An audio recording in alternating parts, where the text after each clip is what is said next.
देखिए, last time जो आपको करवाया था कि यूनियन क्या होता है, इंटरसेक्शन क्या होता है, कॉम्प्लीमेंट क्या होता है, तो उसके ऊपर कुछ क्वेश्चन अब करने हैं।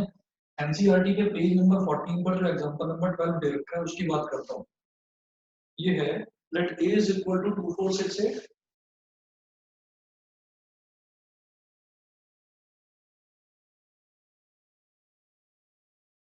Late A is equal to 2468 and b is equal to 6 8 10 12,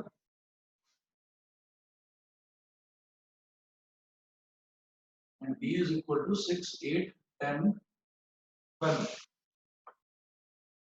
Full stop. Find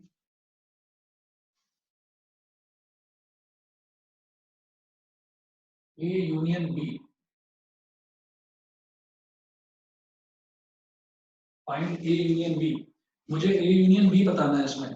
तो ए यूनियन बी का मतलब क्या है कि मुझे ए के सारे एलिमेंट्स और बी के सारे एलिमेंट्स बताने हैं, और अगर कोई भी दो एलिमेंट्स या तीन एलिमेंट्स रिपीट हो रहे हैं तो मुझे उसको लिखना सिर्फ एक ही बार है, मैं उसको एक से ज्यादा बार नहीं लिखूंगा।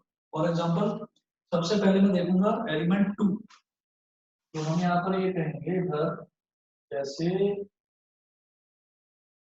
ए यूनियन बी है, तो ए यूनियन बी में हमारा पहला एलिमेंट है 2, 2 आ गया। 4 इसमें आ रहा है, इसमें नहीं आ रहा है, कोई बात नहीं। 4 6 ए में भी आ रहा है, 6 इधर भी आ रहा है, लेकिन लिखेंगे एक ही बार इसको। 2 4 6 8 ए में भी आ रहा है, बी में भी आ रहा है, लेकिन लिखेंगे इसको एक ही बार, 8।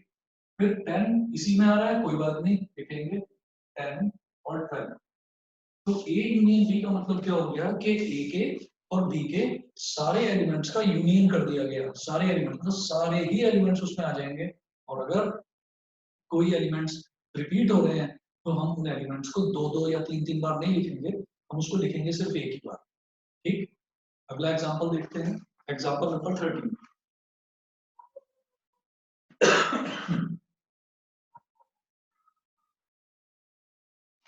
एग्जांपल नंबर 13 है, let A is equal to A E I O U. Let capital A is equal to A E I O U. ये हो गया। And capital B is equal to, and capital B is equal to A I U, A I U. Show that A union B is equal to A. Show that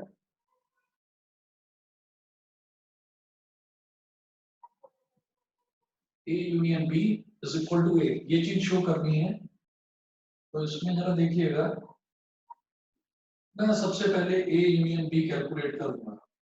तो हम क्या करते हैं, हम A का एक एक एलिमेंट देखते चले जाते हैं।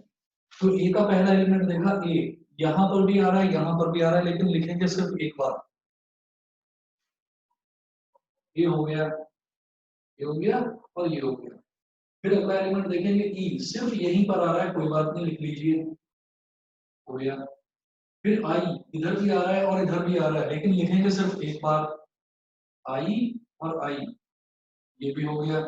फिर अगला एलिमेंट ओ, सिर्फ यहीं पर आ रहा है, कोई बात नहीं, एक बार लिखेंगे। उसके बाद अगला एलिमेंट यू, इधर भी आ रहा है और इधर भी आ रहा है, लेकिन लिखेंगे सिर्फ एक बार। तो मैं देख रहा हूँ कि ए के भी सारे एलिमेंट और बी के भी सारे एलिमेंट्स कवर हो गए। That means it is A union B, A E I O U. और ये जो ए यूनियन बी है, it can be seen that it is exactly equal to A. A E I O U ये exactly A के equal है, is equal to ए। ठीक है, ये प्रूव हो गया। बस। मुझे लगता है कि आसान है, कोई प्रॉब्लम नहीं होगी किसी को भी। ठीक है, मैं आगे बढ़ता हूँ। एग्जाम्पल नंबर 12 13, फिर बात करते हैं एग्जाम्पल नंबर 14 की।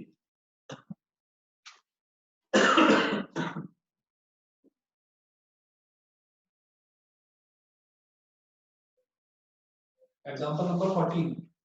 14 में है, let capital X is equal to Ram Geeta Akbar.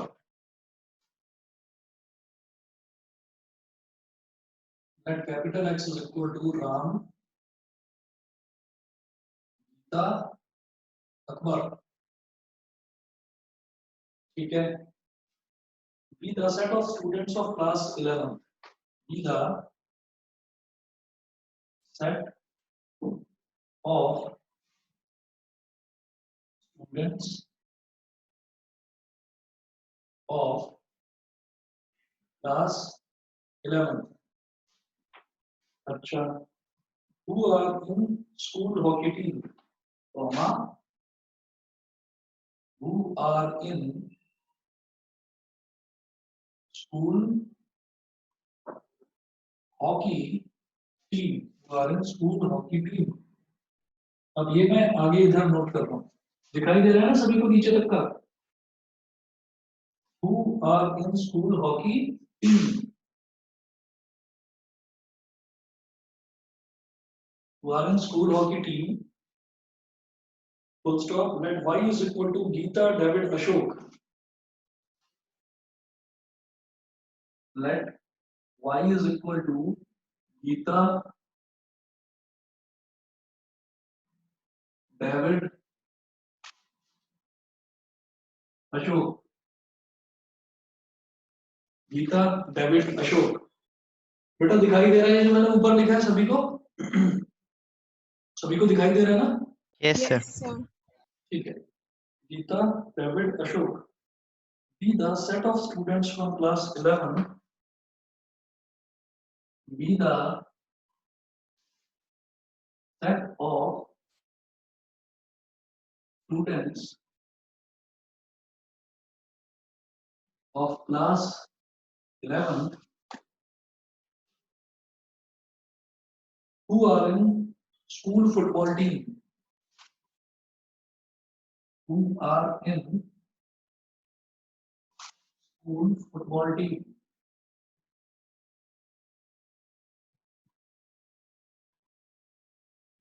Full stop.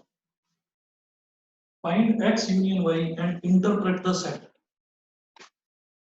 Find X union Y and interpret the set.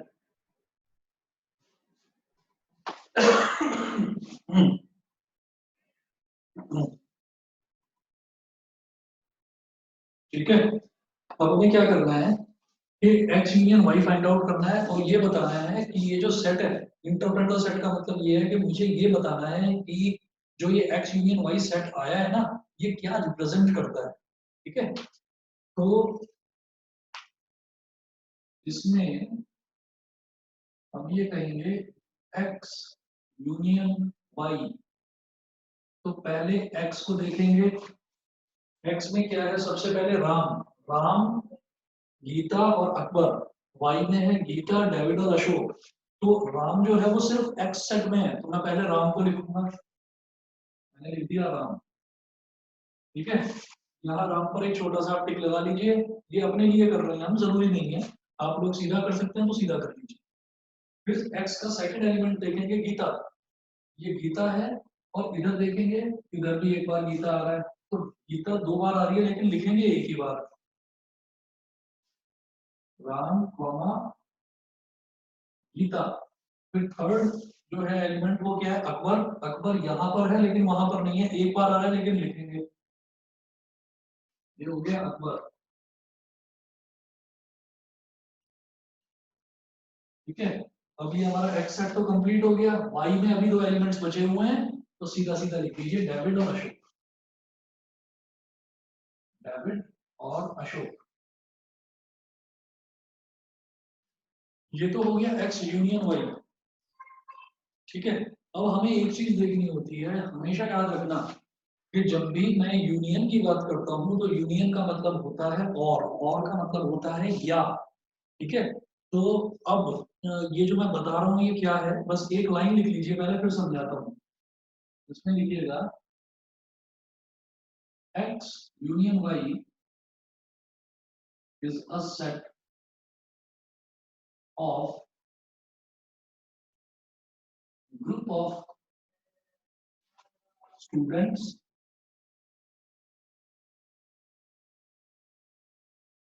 of class 11 who are either in hockey team or in football team, either in hockey team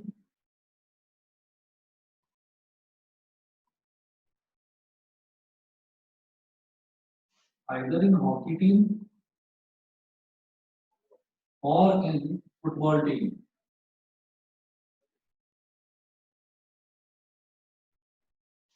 Either in hockey team or in football team. देखिए takes union Y से क्या समझ में आता है कि हमने सारे के सारे स्टूडेंट्स को मिक्स कर दिया। किसको? हॉकी खेलने वाले जो हॉकी टीम में स्टूडेंट्स हैं उनको मिक्स कर दिया, और जो फुटबॉल खेलने वाले स्टूडेंट्स हैं उनको मिक्स कर दिया। तो हॉकी और फुटबॉल वाले स्टूडेंट्स को मिक्स कर दिया, तो जो पूरा मिक्स जो ग्रुप आया है, जो यूनियन आया है, उसको देखकर मैं क्या अंदाजा लगा सकता हूँ? मैं ये कह सकता हूँ कि इस पूरे के पूरे ग्रुप में जो स्टूडेंट्स हैं वो या तो फुटबॉल टीम में है या हॉकी टीम में है, या तो फुटबॉल टीम में है या हॉकी टीम में। ये समझ में आ गया सभी बच्चों को? बताइए, क्लियर है? Yes sir. Yes sir. ठीक है, अब आगे देखते हैं। ये क्वेश्चन तो यहाँ पर खत्म हो गया, लेकिन मैं इसमें आपको एक चीज और बताना चाहता हूँ। इसमें जरा देखिएगा, x इंटरसेक्शन y अगर हमसे पूछा जाए तो x इंटरसेक्शन y क्या हो जाएगा? दोनों में कॉमन क्या है बताना जरा। गीता। गीता। तो x इंटरसेक्शन y में आप लिखेंगे गीता। ठीक है, गीता से ये जो x इंटरसेक्शन y है, इससे मैं क्या इंटरप्रेट कर सकता हूँ? ये लिखिएगा x intersection y represents that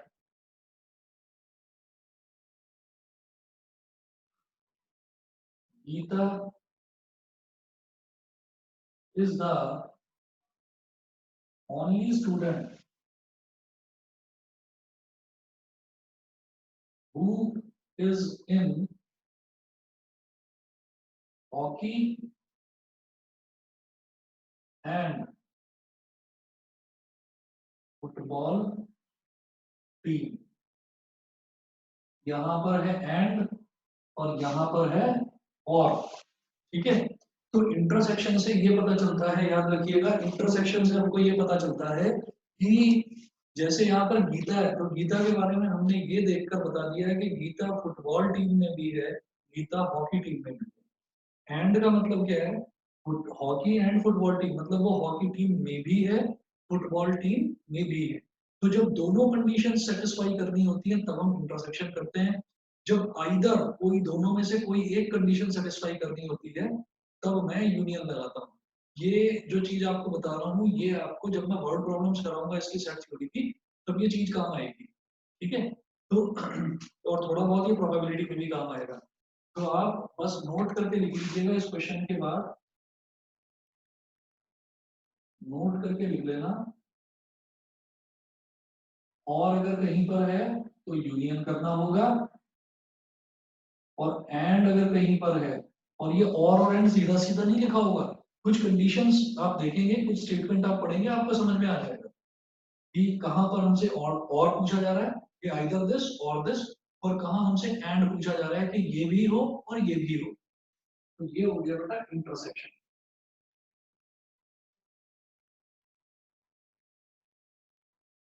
और इन दोनों कॉन्सेप्ट्स को हम परमुटेशन कॉम्बिनेशन में भी यूज करते हैं।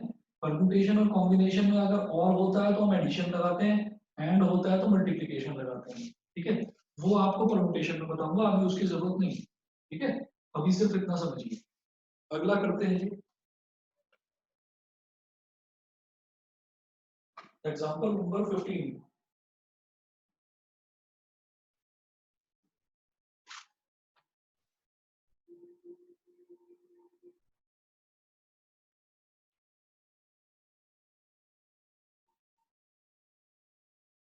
एग्जाम्पल नंबर 15 बिल्कुल यही है, फर्स्ट एग्जाम्पल है। लिखिएगा यहाँ पर example number 15, that A is equal to 2468, B is equal to 68 temporal, find A intersection B। खुद ही बता दोगे क्या है इसमें? दोनों में कॉमन क्या है बताओ? 6 और 8, सर 6 और 8। ठीक है ना, तो ये A इंटरसेक्शन B हो गया। ऐसे ही एग्जांपल नंबर 16 नेक्स्ट।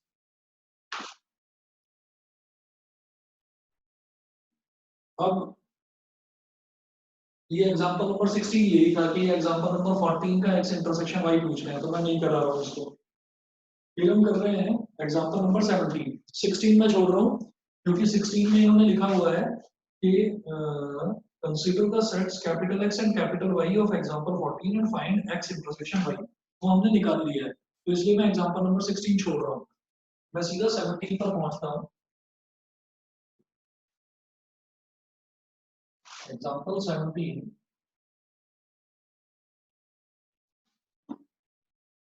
में है that A is equal to 1 2 3 4 5 6 7 8 9 10।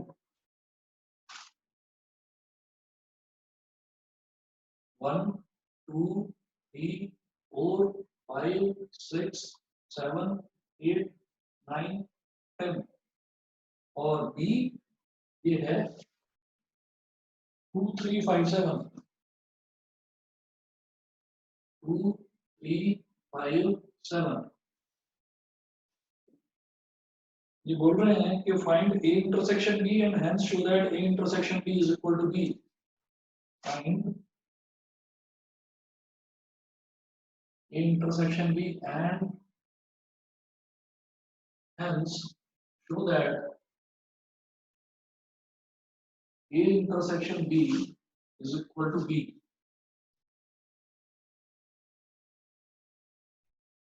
A intersection B का मतलब क्या है कि A और B में कॉमन क्या है, साफ दिखाई दे रहा है 2 3 5 और 7, यही कॉमन है 2 3 5 7, और ये किसके बराबर है, B के बराबर है। ये हो गया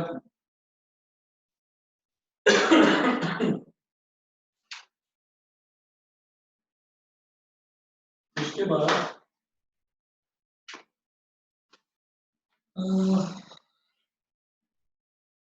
फिर देखिएगा some properties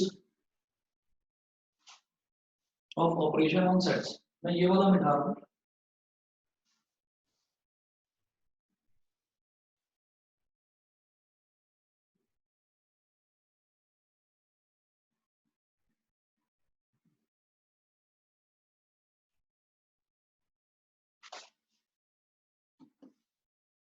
Some properties of operation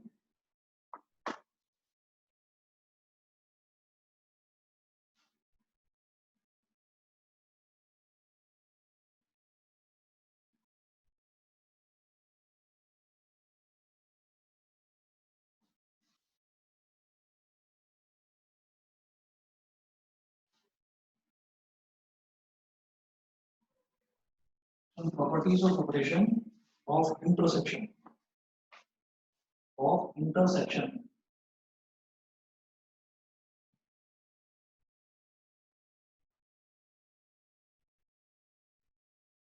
of intersection। इसमें सबसे पहले देखिएगा फर्स्ट है A intersection B is equal to B intersection A। इसको बोलते हैं कम्यूटेटिव लॉ।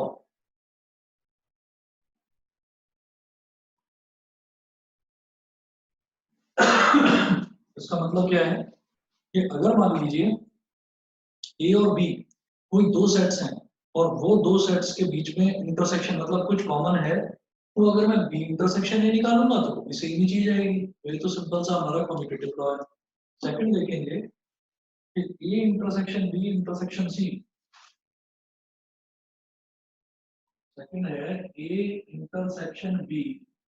पहले A इंटरसेक्शन B निकाला, फिर जो सेट आया उसका C के साथ इंटरसेक्शन निकाला, या दूसरा तरीका कि A intersection B intersection C। कि पहले B इंटरसेक्शन C निकाला और फिर A और B इंटरसेक्शन C जो दो सेट्स आए उनका इंटरसेक्शन निकाला, तो वो भी हमेशा इक्वली आएंगे। इसको बोलते हैं associative law. Associative law. Third लिखिएगा थर्ड है phi intersection A, phi intersection A empty set का और किसी भी एक सेट का अगर मैं इंटरसेक्शन निकालूं तो एम्प्टी सेट में कोई एलिमेंट नहीं है और ए में हो सकता है बहुत सारे एलिमेंट हो, तो एम्प्टी सेट में और ए में इंटरसेक्शन दोनों में कॉमन क्या है? 5 फाई, तो फाई ही हो जाएगा ये। फाई का मतलब क्या हो गया कि एम्प्टी सेट और उस वो जो आपका एक सेट है ए, तो उसमें हम ये कहेंगे कि उसमें एम्प्टी सेट होगा, हम ये कहेंगे कि हाँ उसमें अगर हम कोई भी एलिमेंट ना लें तो एक खाली एलिमेंट तो हर जगह होता ही है, इसीलिए हम ये कहते हैं कि empty set is the subset of every set. इसका मतलब एम्प्टी सेट तो हर एक सेट के अंदर पड़ा ही होता है, तो एम्प्टी सेट मतलब किसी भी एक सेट में एम्प्टी सेट तो पड़ा ही है और उसका एम्प्टी सेट के साथ ही इंटरसेक्शन कराएं तो फिर एम्प्टी सेट ही है। ठीक है, इंटरसेक्शन का मतलब दोनों में कॉमन क्या चीज है। उसके बाद अगला है यूनिवर्सल सेट इंटरसेक्शन ए, किसी भी लिख लीजिए थर्ड में, यूनिवर्सल सेट का ए के साथ इंटरसेक्शन करा दें। यूनिवर्सल सेट एक ऐसा बड़ा सेट है जिसमें कोई सारे के सारे सेट लाई करते हैं, ए बी सी डी जितने भी सेट्स होंगे वो सब उस यूनिवर्सल सेट में लाई करेंगे, तो ए में और यूनिवर्सल सेट में ए तो लाई करेगा ही, तो ए के सारे एलिमेंट्स यूनिवर्सल सेट में लाई करेंगे, तो कॉमन क्या हो गया दोनों में? ए ही कॉमन हो गया। ये चीज समझ रहे हैं या बताऊं करके ये वाली चीज? बता दीजिए बेटा, ये समझ रहे हैं या ये करके बताऊं किसी कोई एग्जांपल? सही है सर, ठीक है। क्लियर है हाँ Yes. सर। सभी बच्चों को ना? Yes sir. चलिए आगे बढ़ते हैं। एक फोर्थ रूल है कि अगर एक सेट का उसी के साथ इंटरसेक्शन करा जाए, ये एक सेट है और वही सेट है, उन दोनों में कॉमन क्या है, तो वो तो सेट ही आ जाएगा खुद। ये ए हो गया। फिफ्थ देखिए, फिफ्थ है ए इंटरसेक्शन और ब्रैकेट में लिख रहा हूं मैं, ब्रैकेट में लिख रहा हूं B union C, A intersection और ब्रैकेट में लिख रहा हूं बी यूनियन सी। तो याद रखिए जैसे हमारे पास ये होता है ना 2 और ब्रैकेट में लिखा रहता है x प्लस 3y, तो आप क्या करते हो, ये बीच का प्लस साइन तो रहता है एज इट इज और ये मल्टीप्लीकेशन है, तो 2 पहले x में मल्टीप्लाई होगा तो ये हो गया 2x, फिर 2 पहले फिर 2 3y में मल्टीप्लाई होगा तो ये हो गया 6y। इसको क्या कहते हैं? Distributive law. इसी तरीके से जो बीच का साइन है यूनियन, ये तो रहेगा सेम, ए का पहले बी के साथ क्या होगा? इंटरसेक्शन, और ए का फिर सी के साथ होगा क्या? इंटरसेक्शन, और बीच का साइन रहेगा सेम। यहाँ पर भी तो यही था कि बीच में प्लस था और यहाँ क्या था? यहाँ था मल्टीप्लीकेशन, तो बीच का प्लस साइन तो सेम रहा 2 मल्टीप्लाइड बाई एक्स और 2 मल्टीप्लाइड बाई 3y, और बीच का प्लस साइन सेम रहा। वही काम यहाँ पर कि बीच का यूनियन सेम रहा, ए इंटरसेक्शन विद बी और ए इंटरसेक्शन विद सी, और बीच में यूनियन साइन। समझ में आ गया सभी बच्चों को? इसको बोलते हैं डिस्ट्रीब्यूटिव लॉ।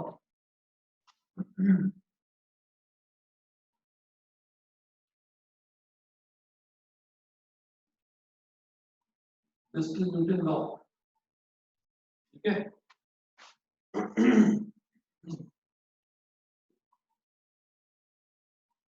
अगला देखिएगा,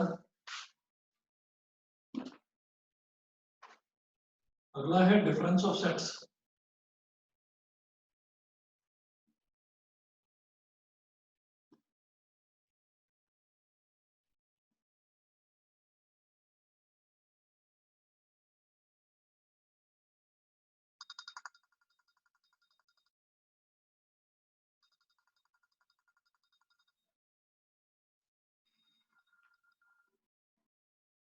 एक मिनट,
हाँ जी, डिफरेंस ऑफ सेट्स थोड़ा सा ध्यान से समझिएगा, डिफरेंस ऑफ सेट्स में क्या है।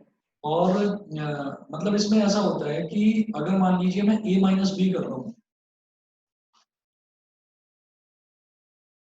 a माइनस बी, एक लाइन लिख लीजिए बस, इसमें लिखना a माइनस बी का मतलब है all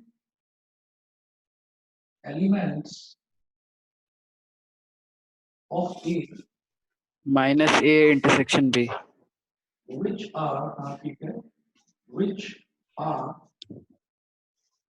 not in b, all elements of a which are not in b, ठीक है। ए और बी में कई बार ऐसा होता है कि जैसे मान लीजिए हमारे पास कोई दो सेट हैं, जैसे अभी हमने यही वाला देखा था, एक एग्जांपल देखा था जिसमें राम, गीता और अकबर ये था, और दूसरे में क्या था, गीता, डेविड और अशोक। अगर हमसे ये पूछ लिया जाए कि x माइनस वाई निकालना है, ठीक है, तो क्या होगा कि हम सबसे पहले ये देखेंगे कि all elements of x which are not in y, all elements of x which are not in y, x का कोई एलिमेंट y में लाई कर रहा है क्या? हाँ जी, गीता लाई कर रही है y में, गीता को हटा दो और जो a का बचेगा वही a माइनस बी होगा, समझ गए? all elements of x which are not in y। इसी तरह से मैं एक एग्जांपल लेता हूँ इसका a माइनस बी का, इसमें दे रखा है, यहाँ से स्टार्ट करते हैं और इसको वेन डायग्राम से भी समझेंगे अभी। आप देखिएगा एग्जांपल नंबर 18, ये है let a is equal to, अच्छा जैसे a माइनस बी है इसी तरीके से b माइनस ए क्या होगा, all elements of b which are not in a, which are not in a, ठीक। ये मिटा रहा नगर से,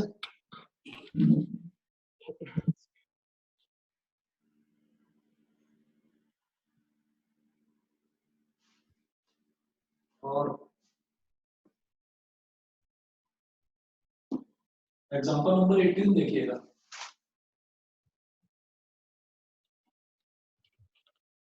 एग्जांपल नंबर 18 में है a is equal to 1 2 3 4 5 6 and b is equal to 2 4 6 8, right? a is equal to 1 2 3 4 5 6 and b is equal to 2 4 6 8, b is equal to 2 4 6 8, find a minus b and b minus a,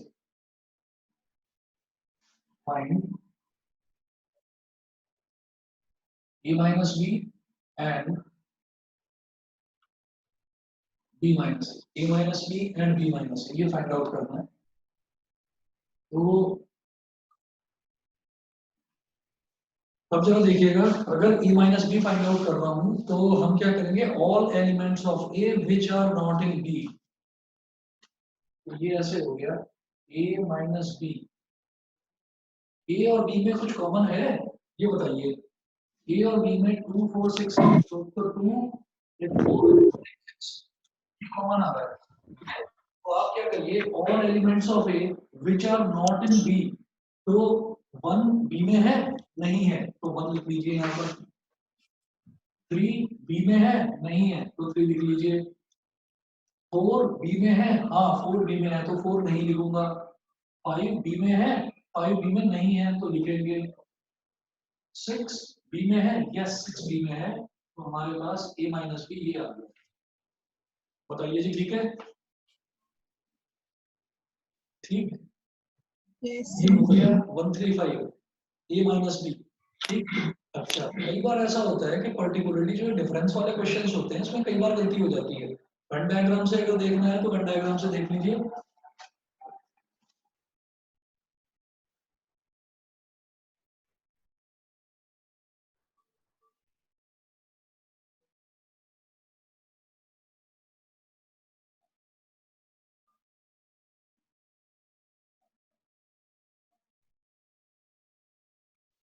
ए में elements है 1 2 3 4 5 6 और ए और B में common क्या है 2 4 6, तो यहाँ तो बीच में लिखिए 2 4 और 6, ठीक है।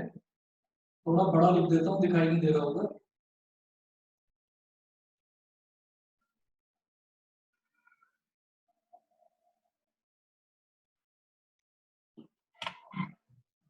टू 4 और 6, ठीक। अच्छा, ये दोनों ए और बी में लाई कर रहे हैं, ये वाला सेट हो गया ए, ये वाला सेट हो गया बी। बाकी ए में कितने एलिमेंट्स हैं 1 2 3 4 5 6, तो 2 4 6 तो आ गया 1 3 5, ठीक है। इसी तरीके से बी में 2 4 6 तो आ चुके हैं, एक क्या बचा 8।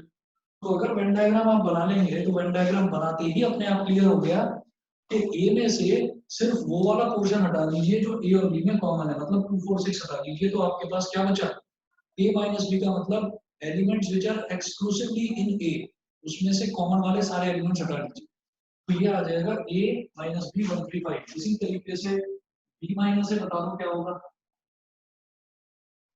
8 माइनस ए हो जाएगा सिर्फ 8, ठीक है। क्लियर है सभी को, चले आगे। इसी तरीके से अगला एक एग्जांपल है, एग्जांपल नंबर 19।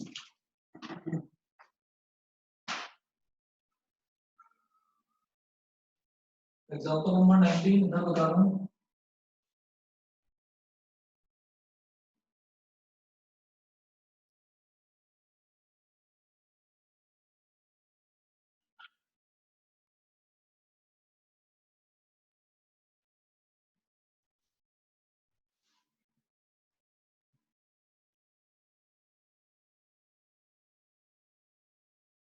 एग्जांपल 19 है, let capital V is equal to A E I O U, let capital V is equal to A E I O U and capital B is equal to A I K U, capital B is equal to A I K U, ठीक है। अच्छा, find V minus B and B minus B, find B minus B and B minus B, बेहद simple है। B minus B का मतलब क्या है, all elements of V which are not in B, B minus B क्या हो जाएगा, A उसमें आ रहा है, छोड़ दो, I आ रहा है, I भी आ रहा है और U आ रहा है, तो कॉमन एलिमेंट्स कौन से हो गए A I U। B minus B है तो कॉमन एलिमेंट्स हटा दीजिए और सिर्फ B में जो बचे हैं एलिमेंट्स वो लिख दीजिए, क्या हो गया E, O। इसी तरह से B minus B, common elements हटा दीजिए, क्या है A I और U, क्या बचा K। बताइए जी, सभी को क्लियर है। Yes, sir. Yes, sir. चलिए जी, ऐश्वर्या। Yes sir. हाँ जी बेटा, क्लियर है अभी तक जो बताया। हाँ सर। ठीक है, आर्यन डिगल, आर्यन डिगल किधर है। Yes sir, yes sir. हाँ जी, क्लियर है जो बेटा बताया अभी तक। Yes sir. Aryan Tyagi, present sir. Sir हाँ समझ लो, सॉरी सर, समझ में आ गया, हाँ आ गया। ठीक है ठीक है। और कौन बच्चा है, हर्षित। Yes sir. हाँ, जो अभी तक बता रहे हैं बेटा, क्लियर है सब कुछ। हाँ सर। ठीक है, प्रियांशी, Yes, sir. क्लियर है ना। हाँ. ठीक है, प्रियांशु, प्रियांशु। हाँ सर, आगे समझ। चलिए ठीक है, अब आप लोगों को क्या करना है, बाकी बच्चों की तो आवाजें मैंने सुन ली हैं। अच्छा, अब आप लोग क्या करेंगे, मैं इसमें ना ये पूरा छोड़ रहा हूँ। तन्मय, तन्मय किधर है। Yes sir. ठीक है ना, क्लियर है सभी सभी कुछ। Yes sir. अब मैं ये पूरी एक्सरसाइज छोड़ रहा हूँ, पूरी एक्सरसाइज 1.4 और 1.4 में 12 क्वेश्चंस हैं। 12 के 12 क्वेश्चन करना, यूनियन है, इंटरसेक्शन है और डिफरेंस है, इसके अलावा कुछ नहीं। सर इसका 11th क्वेश्चन करवा दीजिए। क्वेश्चन नंबर 11 अभी करा देता हूँ। अच्छा, बाकी बच्चे आप ट्राई करना, 11th वाला क्वेश्चन मैं अभी करवा रहा हूँ और बाकी इसमें टोटल 12 क्वेश्चंस हैं। बाकी के 11 क्वेश्चंस आप लोग करना, जो भी डाउट्स होंगे वो पूछना, उसके बाद मैं अगले वाली एक्सरसाइज पर आता हूँ। तो पहले क्वेश्चन नंबर 11 देखते हैं, पेज नंबर 18 पर है। सर 4 तक तो आपने लास्ट टाइम होमवर्क में दिए थे। 4 तक दिए थे क्या इसके? हाँ जी। चलो तो ठीक है, बाकी के कर लेना फिर कंप्लीट। हाँ, एक्सरसाइज 1.4 के 4 क्वेश्चंस दिए थे, ठीक कह रहे हो। ठीक है, तो पूरी एक्सरसाइज करनी है फिर 1.4 ना, ये पूरी एक्सरसाइज आप कंप्लीट करेंगे।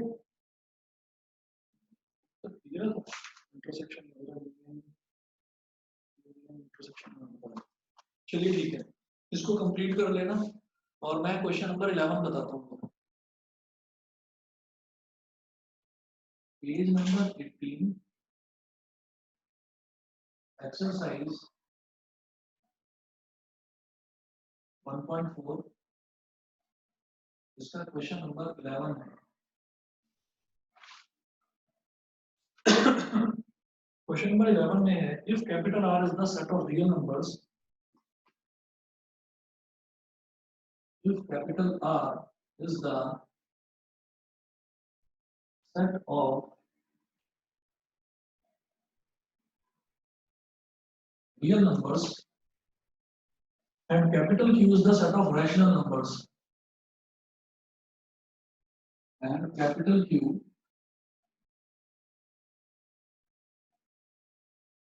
is the set of rational numbers,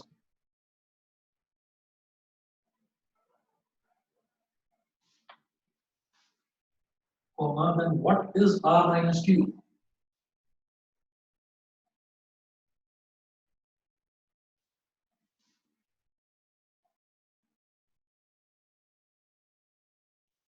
Then what is R minus Q?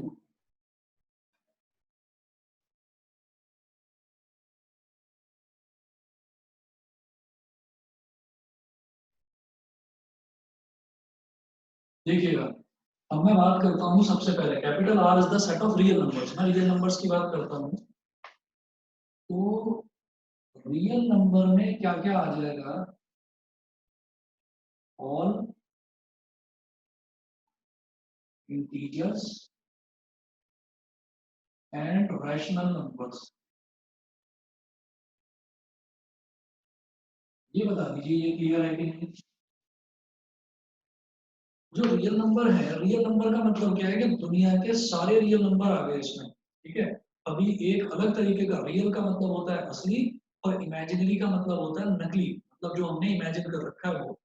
तो दुनिया के जितने भी नंबर्स होते हैं उन सब नंबर्स को हम रियल नंबर बोलते हैं। और अभी 11th क्लास में आप लोग इमेजिनरी नंबर्स भी पढ़ेंगे, कॉम्प्लेक्स नंबर एक चैप्टर है, उसमें आप इमेजिनरी नंबर्स भी पढ़ेंगे, जिसको आयोटा बोलते हैं। आयटा। हाँ वही, तो वो भी अभी आप पढ़ेंगे, लेकिन सेट थ्योरी में हम सिर्फ रियल नंबर्स की बात करते हैं। तो रियल नंबर्स का मतलब हो गया बेटा कि उसमें सारे इंटीजर्स आ गए। इंटीजर का मतलब सारे नेगेटिव नंबर्स, सारे पॉजिटिव नंबर, इंटीजर की बात कर रहा हूँ अभी सिर्फ, ये सारे नेगेटिव नंबर, सारे पॉजिटिव नंबर, जीरो, ये 3 कैटेगरीज हो गई। लेकिन कोई भी रैशनल नंबर नहीं आएगा। रैशनल नंबर का मतलब समथिंग अपॉन समथिंग जहां पर मेंशन होता है।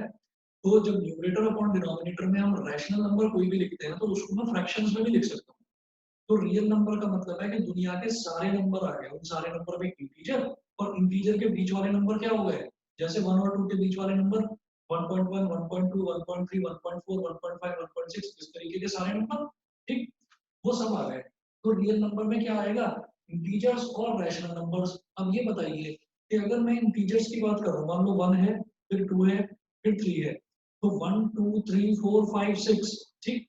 यहाँ पर इंटीजर तो ये प्रॉपर प्रॉपर नंबर हो गए, 1 2 3 4 5 6, ये तो इंटीजर हो गए। जो बीच के नंबर्स हैं वो सारे के सारे हो गए रैशनल नंबर्स, वो पॉइंट्स वाले नंबर है ना, जैसे 1.1 है, तो 1.1 को मैं क्या लिखूंगा, 11/10। 11/10 का मतलब क्या हो गया कि this is that type of number which is represented in the form of P upon Q where Q is not equal to 0. इसका मतलब आप मुझे ऐसे 1.2 को क्या लिखेंगे 12 upon 10 12 upon 10 को सिंप्लीफाई करके हम लिख सकते हैं कितना कितना हो जाएगा 2 6 और 2 5 6 upon 5 ठीक है तो ये भी P upon Q where Q is not equal to 0. तो आप ये बताइएगा रियल नंबर में रैशनल और इंटीजर के अलावा भी कोई नंबर होता है क्या ये बताइए जरा सोचकर रैशनल नंबर और इंटीजर के अलावा भी कोई नंबर होता है रियल नंबर में बताओ अनुराग बोलो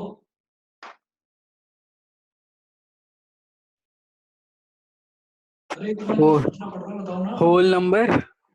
अरे होल नंबर में क्या है यार होल नंबर भी तो इंटीजर ही है ना हाँ सर। ना सर इरेशनल नंबर वो तो बाहर ही है। इरेशनल नंबर नहीं आएगा बताइए ये चलिए इरेशनल भी हो गया इसमें तो उधर रियल नंबर और वो अलग अलग कैटेगरी है। सुनिए रियल नंबर में हमारे पास सिर्फ और सिर्फ इंटीजर्स हो गए और रैशनल नंबर हो गए ये सारे नंबर हो गए ठीक है इसके बाद अब इन्होंने बोला कि and Q is the set of rational numbers Q क्या है ऑल रैशनल नंबर्स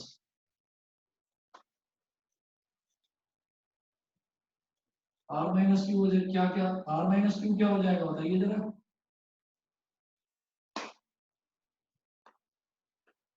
integers, सारे के सारे इंटीजर्स बस आंसर देखिए इसका आंसर है आपके पास इतना आप लोग बोलते नहीं हो कुछ भी सर इरेशनल नंबर से आंसर ये है हमारे पास 1.4 सर शायद रियल नंबर में रैशनल और इरेशनल नंबर सब आता है ना बिल्कुल सही ये हमारे पास इंटीजर हो गए रैशनल नंबर हो गए और इसके अलावा एक नंबर और आएगा इरेशनल नंबर सर बट हम इंटीजर्स को रैशनल नंबर की फॉर्म में भी तो रिप्रेजेंट कर सकते हैं हाँ जी और कोई बच्चा समझ रहा है इस चीज को देखिए जैसे हमारे पास कोई भी इंटीजर है रैशनल नंबर है और इरेशनल नंबर है ठीक है ये पूरा का पूरा तो रियल नंबर में आ गया ठीक उसके बाद इरेशनल नंबर याद है सभी को क्या होता है yes, √3 जिसकी पावर 1 से कम हो। बस बस अच्छा ये मैंने इधर लिखा है आप लोगों को दिखाई नहीं दे रहा जाओ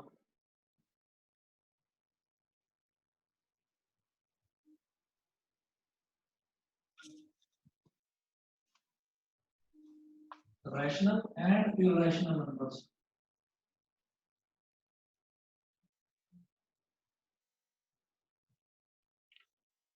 rational and irrational numbers उसके बाद Q क्या है all rational numbers तो हमें क्या करना है हमें r माइनस क्यू निकालना है r माइनस क्यू का मतलब क्या है कि हम सारे के सारे रैशनल नंबर हटा देंगे इसमें से अब हमारे पास क्या बचा इंटीजर्स बचे और इरेशनल नंबर बचे और ये जो इंटीजर्स हैं इंटीजर्स को हम क्या बोलेंगे जैसे इंटीजर हो गया 1 तो 1 को तो 1 अपॉन 1 लिख सकते हैं ऐसे 2 को 2 अपॉन 1 3 को 3 अपॉन 1 तो हम इंटीजर्स को भी तो रैशनल नंबर की तरह रिप्रेजेंट कर सकते हैं बताइए यस सर। yes, ठीक है अच्छा दूसरा हमने इंटीजर्स और रैशनल नंबर्स इनको अगर रैशनल नंबर की तरह ही रिप्रेजेंट करा जा सकता है इंटीजर्स को तो रैशनल नंबर ही हटाने हैं यहाँ से तो क्या बचेगा सिर्फ इरेशनल नंबर बचेगा यस सर ठीक है तो क्लियर हो गया ये सभी को yes, sir. तो r माइनस क्यू हो गया सेट ऑफ इरेशनल नंबर्स और बताइए जी और कुछ है इसमें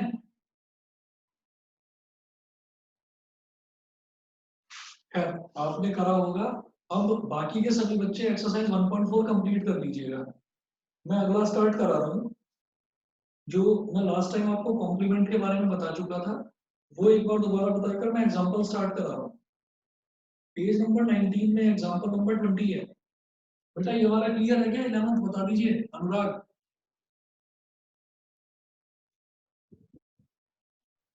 यस सर। हाँ क्लियर है ना?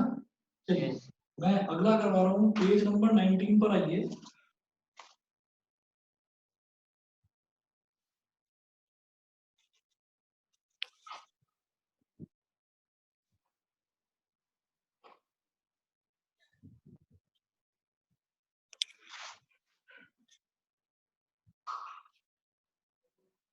पेज नंबर 19 पर एग्जांपल नंबर 20 है।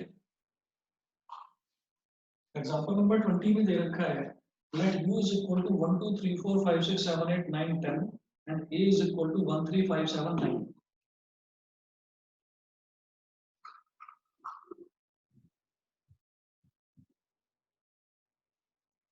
1 2 3 4 5 6 7 8 9 10 ये हो गया यूनिवर्सल सेट कहते हैं इसको।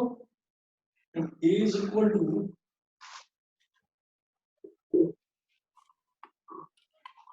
1 3 5 7 9 ये हो गया। अब ये पूछ रहे हैं कि a डैश बताइए। a डैश का मतलब क्या है? a कॉम्प्लीमेंट का मतलब, a डैश का मतलब a कॉम्प्लीमेंट, इसका मतलब होता है कि a को ए के अलावा सारा पार्ट। a को छोड़कर पूरा का पूरा यूनिवर्सल सेट। तो यूनिवर्सल सेट में 1 3 5 7 9 है, इसको छोड़ दीजिए तो क्या बचेगा? 2 4 6 8 10। ठीक, अगला देखते हैं एग्जांपल 21 में दे रखा है let u be universal set of all the students of class 11th of a co-educational school and let a be the set of all girls in class 11th। ठीक है, co-educational school वो होता है जहां पर बॉयज और girls दोनों पढ़ते हैं। ठीक, ये मेंशन कर रखा है उन्होंने इसमें। तो let capital U be the universal set of all the students of class 11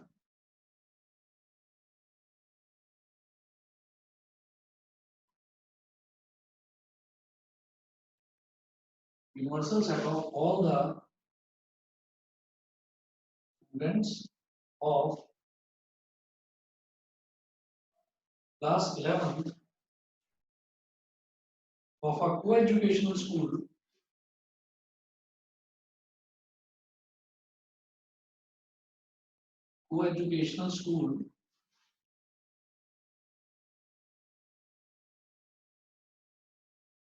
and capital A be the set of all girls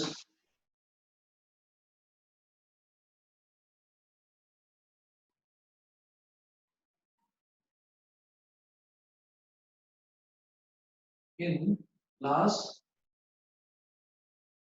11th, in class 11th find A dash, find capital A dash। ऐसे ही बता दो A dash क्या हो जाएगा? पूरा universal set क्या है? All students of class 11। ठीक है, और कैपिटल ए क्या है कि set of all girls in class 11। तो ए डैश क्या बचा? All boys. boys, all boys of class 11 plus boys all boys of class 11।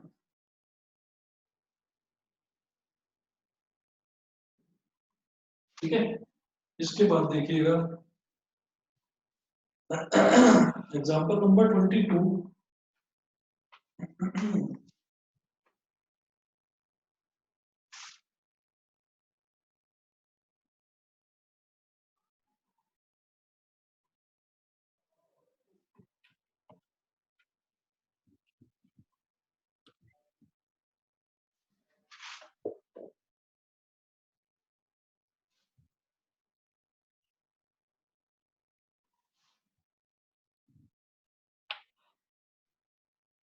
Example 22 देखिए, इसमें है let u is equal to 1 2 3 4 5 6।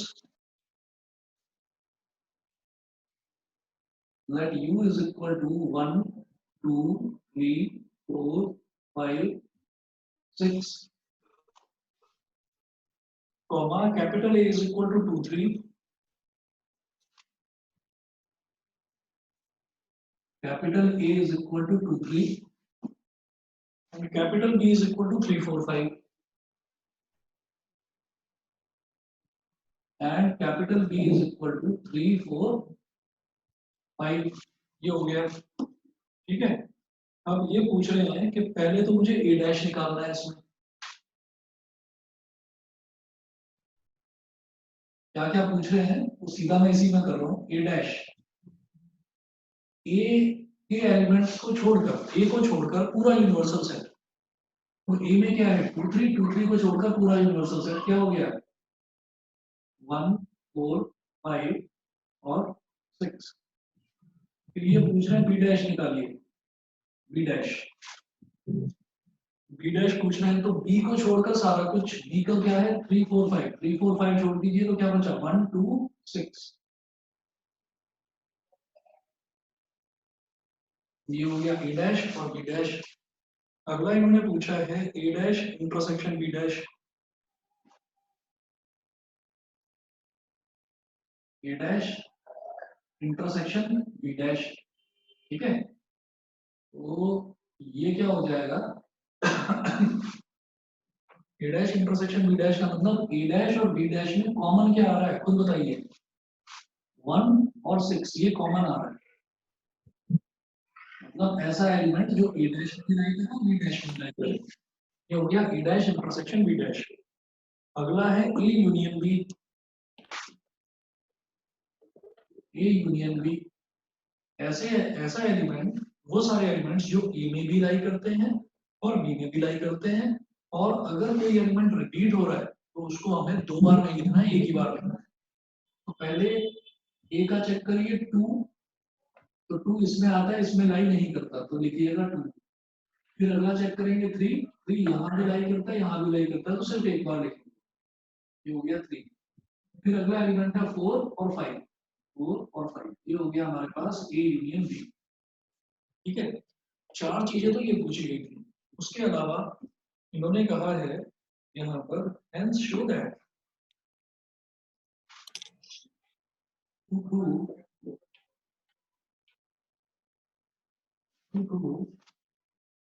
A union B का whole dash is equal to A dash intersection B dash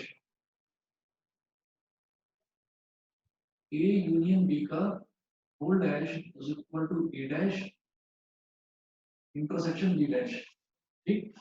left hand side लेकर चलिए हमारे पास ये A union B का whole dash left hand side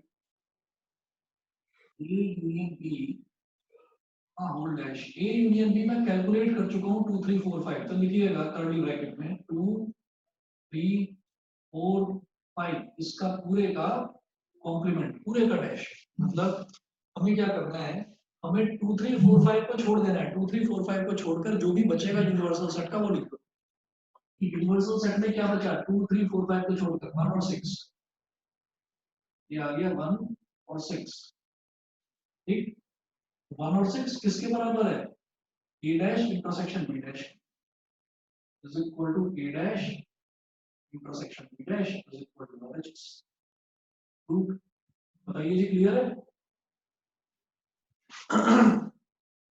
clear है सभी को तो बताइए आगे बढ़े Yes. Yes sir Yes, sir. बेटा वीडियो ठीक आ रही है मेरी जो मैं बोल रहा हूँ जो पढ़ा रहा हूँ अभी आनंद के आगे बता रहा है Yes, ठीक चल रहा है वीडियो कोई प्रॉब्लम तो नहीं है सर बार बार मेरी पता नहीं क्यों पिक्चर ब्लर हो रही है बेटा एक बार रीजॉइन करके देख लो सर वो कर की कुछ प्रॉब्लम करके देख लिया सर तो वो इंटरनेट की प्रॉब्लम की वजह से होता है। चलो ठीक है आनंद मैं रिकॉर्डिंग तो भेज ही रहा हूँ आज की भी भेजूंगा रिकॉर्डिंग ओके सर सर बार बार मतलब सही होती है फिर बाद में फिर मतलब सही होकर फिर बिगड़ जाती है। चलिए जो भी पोर्शन आपके बीच में कुछ प्रॉब्लम आ रही है जो भी पोर्शन अटक रहा है उसको वीडियो में देख लेना ओके मैं सर भेज दूंगा थोड़ा लेट आएगा 10:30 11 बजे तक पहुंचेगी वीडियो आपके पास ओके सर चलिए जी आगे बढ़ते हैं अगला देखते हैं ये एग्जांपल नंबर 22 था अच्छा,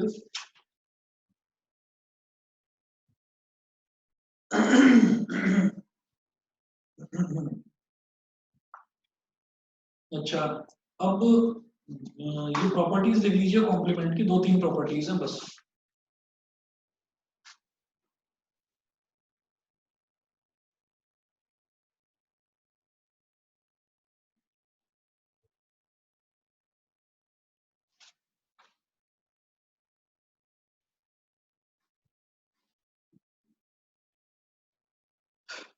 Some properties of complement sets.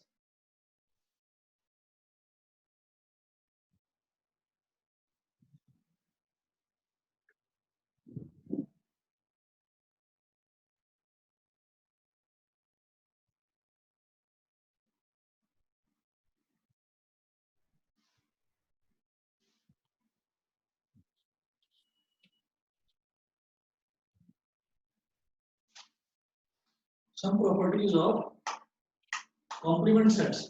तो कॉम्प्लीमेंट सेट्स की प्रॉपर्टीज क्या होंगी? पहली प्रॉपर्टी हम लिखेंगे ए यूनियन ए डैश।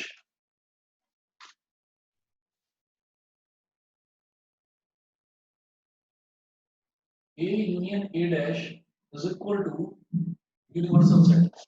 एक तो ये लिखेंगे A union A dash is equal to universal set. अब इसमें हम ये कहेंगे ए यूनियन ए डैश का मतलब क्या है, ये देख लीजिए।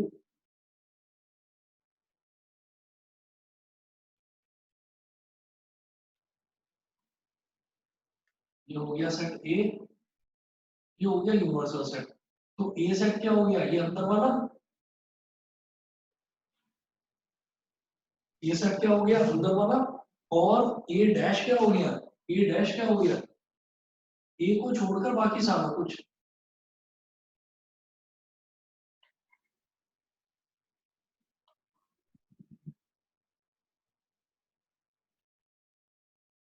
ए को छोड़कर बाकी सारा कुछ। अब आप ये सोचिएगा कि अगर इन दोनों को कंबाइन कर दें, यूनियन कर दें दोनों को, ये ए तो ये हो गया सेट और ए डैश क्या हो गया? ए को छोड़कर बाकी सारा कुछ।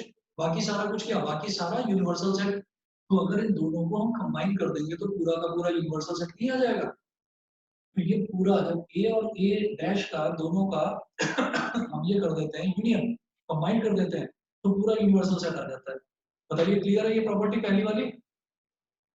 Yes, sir. Yes, sir. इसके बाद सेकंड प्रॉपर्टी देखिए, इसी में लिख रहा हूं,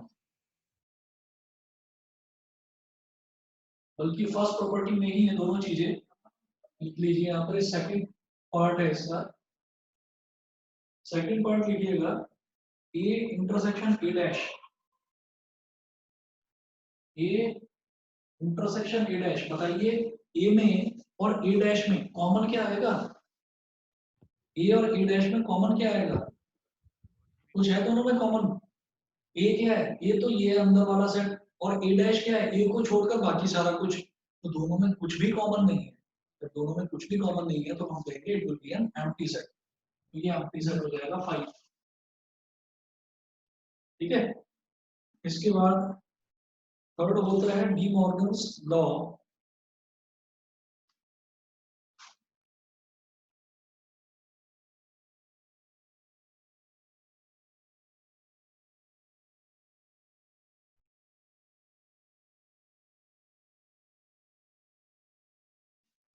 डी मॉर्गन्स लॉ बड़ा अच्छा इंटरेस्टिंग सा रिलेशनशिप है।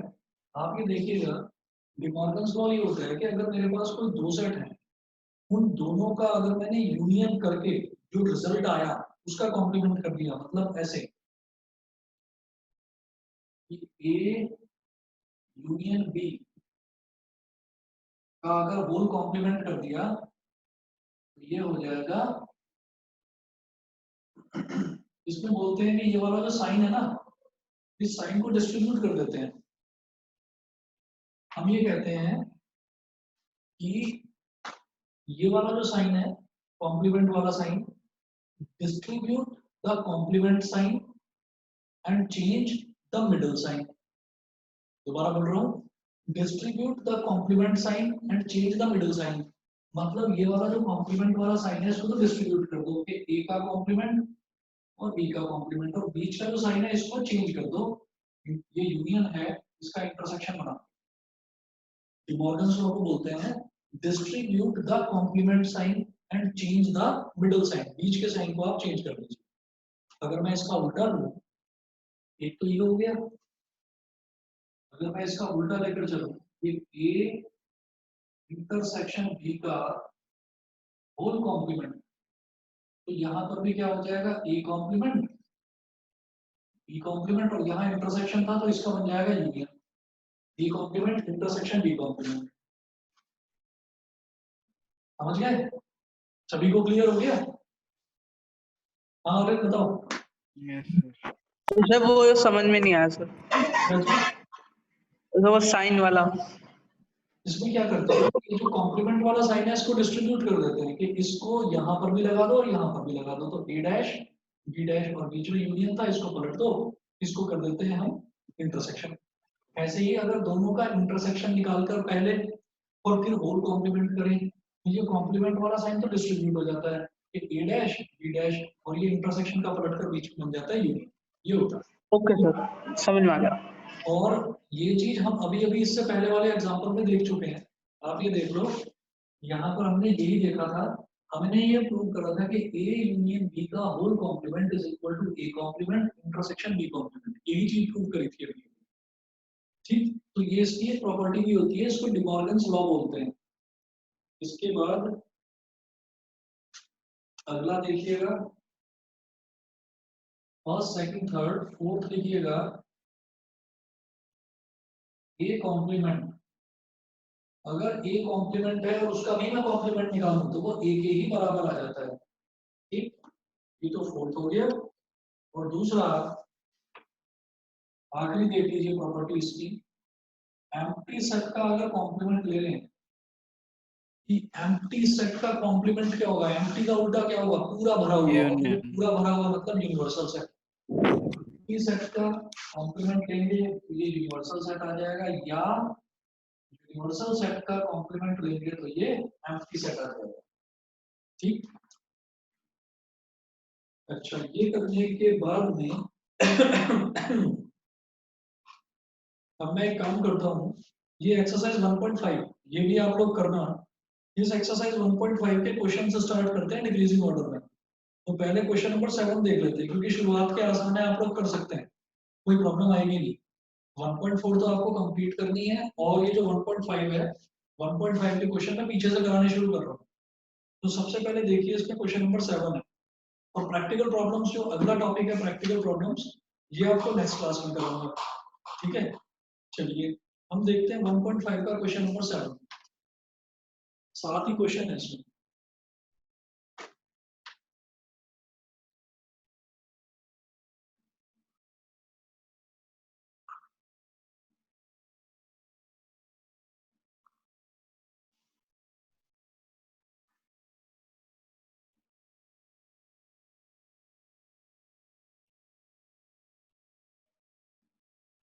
एक्सरसाइज 1.5 का क्वेश्चन नंबर 7, इसमें इन्होंने बोला है कि fill in the blanks to make each of the following a true statement. मुझे ब्लैंक में कुछ फिल करना है ताकि वो स्टेटमेंट ट्रू हो जाए। देखिए, फर्स्ट पार्ट है ए यूनियन ए डैश, ये क्या हो जाएगा, ए यूनियन ए डैश क्या हो जाएगा, यूनिवर्सल सेट। यूनिवर्सल सेट, ये रहा सबसे पहले, ए यूनियन ए डैश क्या हो जाएगा, यूनिवर्सल सेट। ठीक है, सेकंड पार्ट देखिएगा, सेकंड पार्ट है पाई डैश इंटरसेक्शन ए, ये क्या हो जाएगा बताइए, पाई डैश इंटरसेक्शन ए क्या हो जाएगा, यूनियन, क्या यूनियन ही होगा। ए होगा। ए कौन बोल रहा है बताइए? यूनियन ए होगा सर। ठीक है, अनुराग ने बोला ए, तब मैं क्या बोल रहा हूँ बताओ बेटा? सर ए इंटरसेक्शन है सर, इंटरसेक्शन ए है। जो भी बच्चे ए बोल रहे हैं बिल्कुल सही बोल रहे हैं। अच्छा। देखिए, पाई डैश का मतलब क्या है? एम्प्टी सेट को छोड़कर सब कुछ, एम्प्टी सेट को छोड़कर सब कुछ क्या होता है? Union, sorry universal set. ठीक, तो हम ये कहेंगे कि इसको ऐसे लिखते हैं कि एम्प्टी सेट का कॉम्प्लीमेंट, ये क्या हो गया? Universal set. और इंटरसेक्शन ए, यूनिवर्सल सेट का मतलब क्या है कि सब कुछ आ गया इसमें, पूरा यूनिवर्स आ गया। अब अगर ए में और यूनिवर्सल सेट में कॉमन क्या है? ए तो लाई करेगा ही यूनिवर्सल सेट में, यूनिवर्सल सेट में सारे सेट लाई करते हैं। तो हमने कहा कि ए और यूनिवर्सल सेट में कॉमन क्या होगा? हम कहेंगे ए जब यूनिवर्सल सेट में लाई कर ही रहा है तो ए के सारे एलिमेंट यूनिवर्सल सेट में कॉमन निकल आएंगे, तो it will be equal to A. ये सभी को समझ में आ गया? तो आगे बढ़ो बेटा, सभी को क्लियर है? Yes, sir. प्लीज, मेरे साथ एक प्रॉब्लम है कि अब और मेरे साथ नहीं, हर टीचर के साथ है कि ऑनलाइन में मैं आपके चेहरे नहीं देख पा रहा हूँ। जब हम क्लास में पढ़ाते थे तो ऑफलाइन में आप लोगों के चेहरे दिखाई देते थे और मुझे समझ में आ जाता था कई बार कि इस बच्चे को समझ में नहीं आया। तो प्लीज आप लोग ऑनेस्टली मेरे को बता दिया करो, बिल्कुल इसमें शर्माने की जरूरत नहीं है। कोई चीज नहीं समझ में आएगी मैं दोबारा कई बार बता दूंगा, लेकिन प्लीज पूछ लीजिए, ठीक है? और ये सेट थ्योरी इंपॉर्टेंट है। कई बच्चों को 90% बच्चों को बेहद आसान लगती है, 10% बच्चों को मुश्किल भी लगती है। तो अगर किसी को भी टफ लगे कोई भी चीज तो प्लीज पूछ लेना मुझसे, ठीक है? मैं थर्ड पार्ट करा रहा हूँ उसका।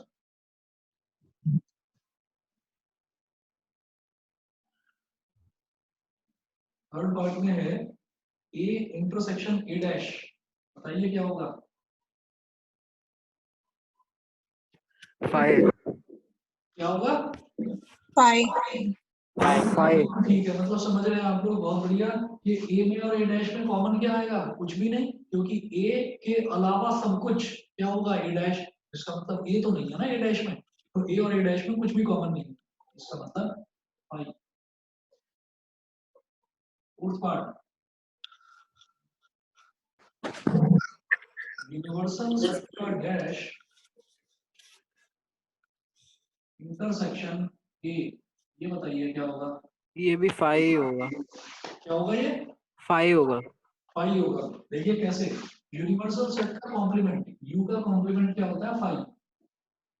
और फाइव में फाइव यानी कि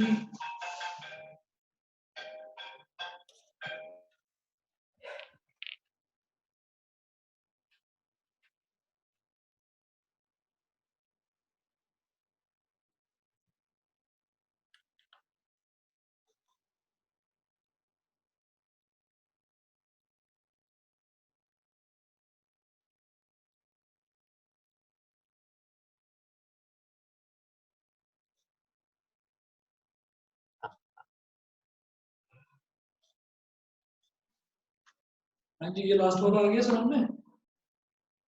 Yes, sir. एम्प्टी सेट में और इसमें कॉमन क्या आएगा? कुछ भी नहीं, ये एम्प्टी सेट ही होगा।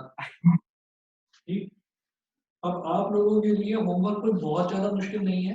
एक्सरसाइज 1.4 और 1.5, ये दो एक्सरसाइज आप लोग करिएगा।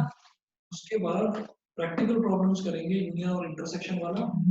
ये वाला जो अगला टॉपिक है, अगला टॉपिक थोड़ा सा स्टैंडर्ड का है, ये है थोड़ा दिमाग वाला, समझने वाला। तो अगली क्लास से पहले मैं ये चाहता हूँ कि आप 1.1 से लेकर 1.5 तक की पूरी एक्सरसाइज कंप्लीट कर लो। और जो आपकी परसों क्लास होगी, परसों की क्लास में पहले हर एक बच्चा, कोई भी कैसा भी डाउट हो, पहले वो डाउट क्लियर करे, फिर मैं वो अगली एक्सरसाइज स्टार्ट करा दूँ, ठीक है? तो परसों मिलते हैं बेटा, आपके लिए दो एक्सरसाइज है पूरी पूरी होमवर्क में, 1.4 1.5, ठीक है? चलिए जी, और अगर किसी का बीच में क्लास छूट गई है तो मैं वीडियो लिंक, ठीक है जी, okay bye sir. Okay, Thank you, sir. Thank you, sir. Okay Thank you, sir. Okay Thank you, sir. Okay.